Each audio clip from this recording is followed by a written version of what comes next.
बच्चों, कैसे हैं आप लोग? फाइन। ओके, आज हम केमिस्ट्री में जिस टॉपिक की बात करने जा रहे हैं आपके साथ, उसका नाम है हाइब्रिडाइजेशन। हाइब्रिडाइजेशन। तो ये हाइब्रिडाइजेशन जो है, आपको पता है, केमिकल बॉन्डिंग चैप्टर का बहुत खूबसूरत टॉपिक है, लवली टॉपिक, बहुत प्यारा टॉपिक है। ये कंपटीशन में भी बहुत आता है। आप 11th क्लास के पेपर देते हैं, उसमें बहुत काम में आता है। आपके ऑर्गेनिक केमिस्ट्री का भी काम का टॉपिक है, 12th में भी काम में आता है। तो बहुत कुल मिला के बहुत अच्छा टॉपिक। तो सबसे पहली बात देखिए कि हाइब्रिडाइजेशन होता क्या है ना? 11th क्लास पास कर ली, 12th क्लास पास करी, उसको पूछिए हाइब्रिडाइजेशन का मतलब क्या है, तो बहुत सारे बच्चों को हाइब्रिडाइजेशन का एक्चुअल मीनिंग पता नहीं होता। वो एक लाइन की डेफिनेशन बता देते हैं, क्या? It is the intermixing of atomic orbitals. तो आज मैं आपको यहां पर ये बताऊंगा कि हाइब्रिडेशन वास्तव में क्या होता है और कैसे कैलकुलेट करते हैं हम हाइब्रिडाइजेशन को। ओके, तो देखिए, हाइब्रिडाइजेशन का मतलब है क्या? Intermixing of atomic orbitals. एक ही एटम के एटॉमिक ऑर्बिटल्स जब आपस में इंटरमिक्स होते हैं तो उस फिनोमेना को मैं क्या बोलता हूं? हाइब्रिडाइजेशन। अब आखिर क्या जरूरत पड़ी कि एक ही एटम के एटॉमिक ऑर्बिटल्स आपस में इंटरमिक्स हो? What is the need? उस पर भी बात करेंगे कि आखिर हाइब्रिडेशन होता क्यों है, क्यों एटम के एटॉमिक ऑर्बिटल्स आपस में इंटरमिक्स होते हैं। ठीक है, तो एक बात हम क्या लिखते हैं? Intermixing of atomic orbitals. Intermixing of atomic orbitals, यही है क्या? हाइब्रिडाइजेशन। हाइब्रिडेशन की जरूरत क्या है? क्यों एक एटम के एटॉमिक ऑर्बिटल्स आपस में इंटरमिक्स होते हैं? तो रीजन क्या? हमारे घर में कोई मेहमान आता है तो हम उसके आने से पहले क्या करते हैं? अपने घर में तैयारियां करते हैं, उसके लिए अच्छे से सारी चीजें ला के पहले ही रख लेते हैं और तैयारियां करते हैं, साफ सफाई कर लेते हैं, डेकोरेट कर लेते हैं थोड़ा सा अच्छा घर को। ऐसे एक एटम भी अपने अंदर तैयारियां करता है। कब? जब उसके घर भी मेहमान आ रहे होते हैं। फॉर एग्जाम्पल कार्बन है, कार्बन के अंदर हाइब्रिडाइजेशन हो रहा है। क्यों? क्योंकि कार्बन से कोई मिलने आ रहा है, 4 हाइड्रोजन मिलने आ रहे हैं, शायद आज मीथेन को बनना है, तो उससे पहले कार्बन तैयारियां करेगा अपने अंदर।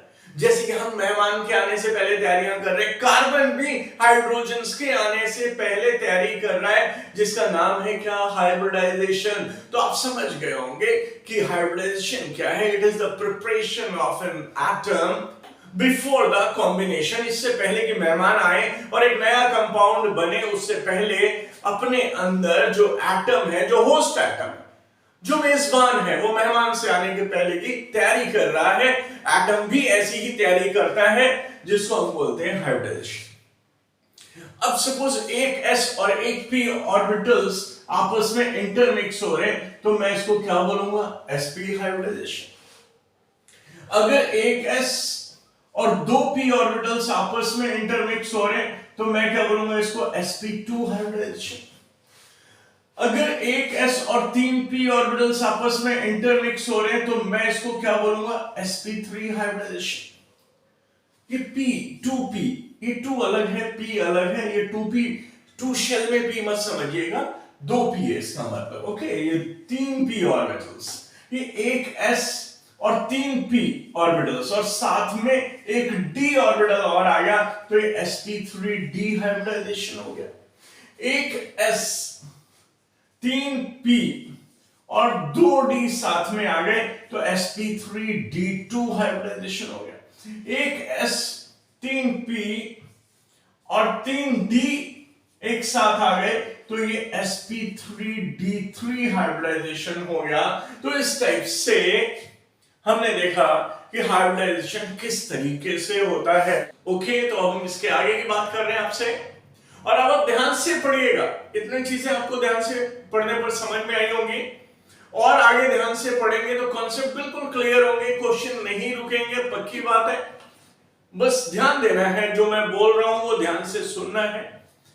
तो क्या है, देखिए इसके आगे की बात मुझे किसी मॉलिक्यूल में हाइब्रिडाइजेशन कैलकुलेट करना है कि बताइए कौन सा हाइब्रिडाइजेशन है। ऐसे क्वेश्चन बहुत आते हैं ना पेपर में कि भाई ये बताइए इस मॉलिक्यूल में सेंट्रल एटम का कौन सा हाइब्रिडाइजेशन। तो कैसे बताऊंगा मैं, उसके लिए मैं आपको एक शॉर्ट फॉर्मूला बता रहा हूं जिससे आप हाइब्रिडेशन तुरंत कैलकुलेट कर सकते हैं इमीडिएटली।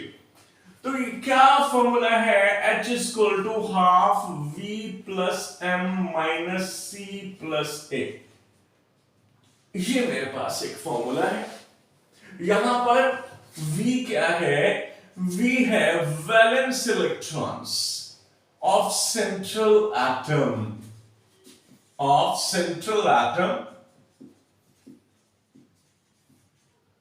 M क्या है, M है यहां पर number of monovalent atoms, number of monovalent atoms. अब देखिए मोनोवैलेंट एटम्स कौन से होते हैं, जिनकी वैलेंसी 1 होती है। लेकिन आपको लेने कौन कौन से हैं, यहां पे हम यहां देख रहे हैं ये जो फॉर्मूला है ये सिर्फ कोवलेंट कंपाउंड्स में मेनली लगता है। तो आपको यहां पे याद रखना है कि नंबर ऑफ मोनोवैलेंट एटम्स कौन से हैं, ये है hydrogen, fluorine, chlorine, bromine, iodine. इनके अलावा किसी एटम को मैं मोनोवैलेंट एटम में यहां पर नहीं गिनूंगा इस फॉर्मूले में। सी क्या है यहां पर बॉयज एंड गर्ल्स, देखिए सी है कैटायनिक चार्ज। कैटायनिक चार्ज का मतलब प्लस चार्ज। ए यहां पर क्या है, ए है यहां पर एनायनिक चार्ज। एनायनिक चार्ज यानी कि minus charge, minus charge. Okay, और इस फॉर्मूले को लगाने के बाद मुझे H की वैल्यू अगर 2 मिल गई तो याद रखिएगा यहां पे sp हाइब्रिडाइजेशन होगा। H की वैल्यू 2 है, एक S और एक P, ये भी हो गया 2। H की वैल्यू 3 है, sp2, यहां भी 3 और यहां भी 3, कैसे, एक S और 2 P, ये भी हो गया 3 और ये भी यहां पर H3 है। H की वैल्यू 4 तो sp3, यहां भी 4 और यहां भी 4, कैसे, एक S और 3 P, कितना हो गया 4, यहां भी है 4। H इक्वल टू 5, sp3d, एक S 3 P, कितने हो गए 4 और एक D, कितने हो गए 5। H इक्वल टू 6, sp3d2, एक S 3 P, कितने हो गए 4 और 2D, कितने हो गए 6। H इक्वल टू 7, sp3d3, एक S 3 P, कितने हो गए 4 और 3D, कितने हो गए 7। ओके, यहां भी 7 और यहां भी 7। अब थोड़ा सा शेप देखिएगा, अगर मैं इनके शेप की बात करूं तो जब sp हाइब्रिडाइजेशन होता है जिस मॉलिक्यूल में भी, वहां पर शेप होता है लीनियर। और जब sp2 होता है तो यहां पर H की वैल्यू 3 आ रहा है, तो ये क्या है, triangular planar, triangular planar, triangular planar. और जब sp3, एक S3p, 4 का मतलब टेट्रा, टेट्राहेड्रल। और देखिए H की वैल्यू 5, sp3d, यहां पे शेप क्या है, triangle bipyramidal, bipyramidal. Okay, triangle bipyramidal. ये 3 ट्राई का मतलब 3 और बाई का मतलब 2, 3 और 2 5, और यहां भी है 5 और यहां भी है 5, एक S 3p और एक D, कितने हो गए 5। उसके बाद देखिए H equal to 6, sp3d2, octahedral shape. Octa का मतलब क्या होता है, आप देखेंगे वैसे ऑक्टा का मतलब आप 8 से लेते हैं, लेकिन यहां शेप के हिसाब से याद रखिएगा ऑक्टा का मतलब 8 नहीं है, 6 कॉर्नर से हमेशा केमिस्ट्री में जो शेप बनती है उसे बोलते हैं ऑक्टाहेड्रल। 6 कॉर्नर्स, जैसे SF6 है, 6 फ्लोरीन है, 6 कॉर्नर है, तो हमेशा शेप कौन सी बनने वाली है? Octahedral shape. और देखिए H = 7 sp3d3 pentagonal bipyramidal, pentagonal bipyramidal, यानी कि ध्यान से देखिए, पेंटा का मतलब 5 और बाई का मतलब 2, 5 और 2 7, यहां भी है 7 और यहां भी है 7, एक एस 3 पी कितने हो गए? 4, और 3 डी कितने हो गए? 7। ओके, अब इसके आगे कुछ एग्जांपल्स ले रहे हैं, एग्जांपल के थ्रू आपको दिखा रहे हैं कि कैसे हाइब्रिडाइजेशन निकालते हैं किसी मॉलिक्यूल में। एक बात तो साफ है कि हाइब्रिडाइजेशन किस में निकालते हैं? सेंट्रल एटम में, मॉलिक्यूल के सेंट्रल एटम में। क्यों सेंट्रल एटम है? वही होस्ट है, वही मेजबान है, जो बाहर से एटम है वो मेहमान है। अब मेहमान तो तैयारी नहीं करता ना, हम किसी के घर जाते तो हम तैयारी नहीं करते, तैयारी करते हैं कि अपने साथ में कुछ बिस्कुट नमकीन लेके जाते हैं कि वहां चाय बनाएगा मेहमान, मेजबान जो है, और हम वहां पर ये बिस्किट नमकीन अपने रखेंगे और वहां उसके साथ बैठ के खाएंगे, एंजॉय करेंगे। ऐसा बिल्कुल नहीं होता ना, हंसी आ रही होगी आपको, है? ऐसा नहीं होता। क्यों? क्योंकि सारी तैयारियां कौन करता है? मेजबान करता है, जो होस्ट होता है। इसी तरीके से यहाँ पे होस्ट जो होता है वो सेंट्रल एटम होता है, वही तैयारियां करेगा, और तैयारियों का नाम क्या है? हाइब्रिडाइजेशन। तो यहाँ देखिए CH4 का हाइब्रिडाइजेशन मैं आपके साथ निकालता हूं। फॉर्मूला वही मेरे पास, H = ½ V + M - C + A।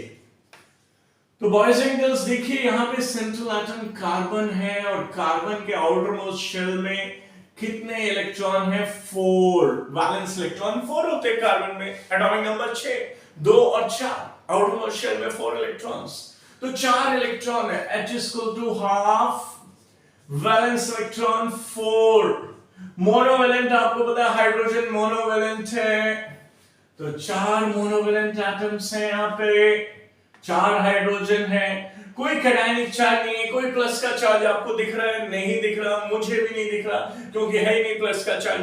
कोई एनायनिक चार्ज यानी कि माइनस का चार्ज भी नहीं दिख रहा हमें। ओके, तो हमने ना C लिया ना A लिया, ये दोनों जीरो है। क्यों? ना तो कोई प्लस का चार्ज है इस मॉलिक्यूल पे, ना ही कोई माइनस का चार्ज, और ये मेरे पास सॉल्व होके कितना आ गया? 4 पे हाइब्रिडेशन sp3, एक s और 3 p 4, और यहां भी 4, ऐसे गिन लिया करें तो आपका गलत बिल्कुल नहीं होगा। एक और मॉलिक्यूल लेता हूं मैं, PCl5, H = ½ phosphorus, central atom है, सेंट्रल एटम के वैलेंस इलेक्ट्रॉन कितने हैं? फास्फोरस का atomic number 15285, outer most shell में 5 इलेक्ट्रॉन, प्लस मोनोवेलेंट क्लोरीन है, कितने क्लोरीन है? 5, ना कोई कैटायनिक चार्ज, ना कोई एनायनिक चार्ज, ना कोई प्लस चार्ज, ना कोई माइनस चार्ज, ये कितना आ गया? 5 पे क्या हो गया? sp3d, एक s3p4 और एक d5, और यहां भी 5। एक और एग्जांपल देखिए, CO2, H = ½ कार्बन के आउटर मोस्ट शेल में, हमें सेंट्रल एटम का आउटर मोस्ट शेल लेना है। सेंट्रल एटम कौन सा है? जो अकेला है। यहाँ P अकेला था, यहाँ C अकेला था, यहाँ Cl थे 5, यहाँ 2 ऑक्सीजन है, तो 4। कोई मोनोवेलेंट यहाँ पे दिख रहा है आपको? ना हाइड्रोजन है, ना फ्लोरीन है, ना क्लोरीन है, ना ब्रोमीन है, ना आयोडीन है, कुछ भी नहीं है। ऑक्सीजन है, ऑक्सीजन मोनोवेलेंट नहीं होता, तो मोनोवेलेंट की जगह भी 0 आएगा। ना कोई कैटायनिक चार्ज, ना कोई एनायनिक चार्ज, तो ये यहां पर 4 आपने कैंसिल कर दिया, ये आ गया 2 पे हाइब्रिडेशन कौन सा हो गया? sp hybridization. अब मैं यहां पर चार्ज वाले स्पीशीज ले रहा हूं, ऐसे मॉलिक्यूल्स जिनमें कि चार्ज लगा हुआ है। तो देखिए मैंने लिया NH4+, NH4+ में नाइट्रोजन सेंट्रल एटम है, H = ½ नाइट्रोजन के आउटमोस्ट शेल में 5 वैलेंस इलेक्ट्रॉन्स हैं, क्योंकि नाइट्रोजन का एटॉमिक नंबर 7 है, 2 5। हाइड्रोजन 4 है, तो मोनोवेलेंट 4 हो गए। कैटायनिक चार्ज, प्लस चार्ज कितना है? +1, तो यहां कैटायनिक चार्ज माइनस हो रहा है, -1 कर दिया मैंने। तो यहां पर देखिए क्या किया मैंने, जो प्लस चार्ज था वो माइनस कर दिया, और ये +2 होता है तो ये -2 कर देता। तो एक चीज याद रखिएगा कि अगर यहाँ प्लस चार्ज होता है तो वो यहाँ माइनस आता है, और अगर यहाँ पे माइनस चार्ज हो तो यहाँ फॉर्मूले में प्लस हो जाता है वो, क्योंकि प्लस है ना, अपने आप ऑटोमेटिकली सही बैठ जाएगा। ध्यान से सुनिएगा मेरी बात एक बार और, कि अगर प्लस चार्ज हो उतना ही यहाँ पे माइनस कर देना है, जितना यहाँ माइनस चार्ज हो अगर उतना यहाँ पे प्लस कर देना है, ऑटोमेटिकली सही बैठेगा। तो ये यहाँ पे सॉल्व करके कितना आया, 4 आया। 4 पे हाइब्रिडेशन sp3। एक और देख लेता हूं मैं, देखिए CO3 2-, ठीक है जी, CO3 2- में H = हाफ, कार्बन के आउटर मोस्ट शेल में कितने इलेक्ट्रॉन है, 4। कोई मोनोवैलेंट एटम्स है, नहीं है। Hydrogen, fluorine, chlorine, bromine, iodine कुछ भी नहीं है। केटायनिक चार्ज नहीं है, लेकिन एनायनिक चार्ज कितना है, -2। और आपको मैंने बताया जितना माइनस का चार्ज हो उतना यहाँ पे प्लस कर दो, उल्टा कर देना है, अपने आप ऑटोमेटिकली फॉर्मूला सही बैठ जाएगा। और ये क्या हो गया, ये आ गया 3 और 3 पे sp2 hybridization. Okay boys and girls, बढ़िया से पढ़िएगा इसको और रिवाइज करिएगा। कोई दिक्कत हो तो कमेंट बॉक्स में लिखिएगा, मुझे बताइएगा, जरूर मैं आपकी हेल्प करूंगा। Okay, thanks.